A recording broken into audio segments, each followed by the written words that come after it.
Au sommaire aujourd'hui, je vous le disais, la préservation du patrimoine. Nous sommes avec Gilbert Poinceau, conservateur des monuments historiques. On est ici, Gilbert, devant l'église Saint-Paul à Strasbourg.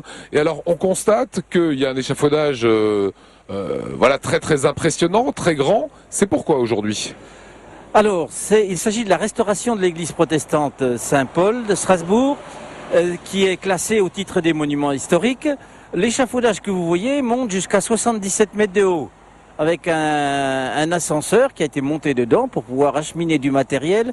L'ascenseur va jusqu'à 50 mètres. Alors si vous regardez bien la flèche qu'il y a sur la gauche, vous constatez qu'il y a la flèche, il y a les 4 tourelles qui l'entourent, il y a le piton en fer, vous voyez, tout en haut avec le coq, qui est le point culminant de cette flèche, et sur la flèche de droite, eh bien, ce coq s'est enfoncé de 8 mètres dans la tour. Autrement dit, ça devenait carrément dangereux, quoi. La pierre était d'ailleurs de pas très bonne qualité et posée parfois en dépit du bon sens du point de vue de la maçonnerie, c'est-à-dire que la pierre était posée parfois en délit, ce qui fait qu'elle se délite complètement, elle part en écailles, si vous voulez. Donc effectivement, on a eu des chutes de pierre sur le parvis de l'église, et donc il a fallu remettre tout cela en place.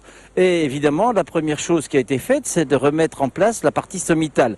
Et là, effectivement, c'est un travail particulièrement délicat parce qu'il a fallu soulever les pierres d'assises pour pouvoir enlever donc la partie de la croix qui s'était enfoncée. Alors on utilise pour cela des techniques d'aujourd'hui, ce sont des vérins qui vont à un moment ou à un autre soulever ces pierres.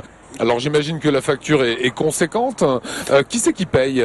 Alors qui est-ce qui paye ? La facture, pour l'instant, l'estimation des travaux sur la façade a été s'élève en gros à 4 millions d'euros. Alors qui est-ce qui paye ?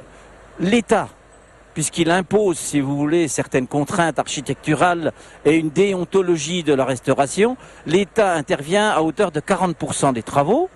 Le Conseil général du Bas-Rhin à hauteur de 25%, la ville à hauteur de 25%, et les 10% restants sont partagés entre le propriétaire, à savoir le conseil presbytéral, et les amis donc de l'église Saint-Paul.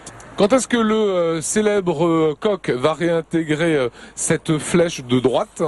Ben, ça ne saurait tarder, hein.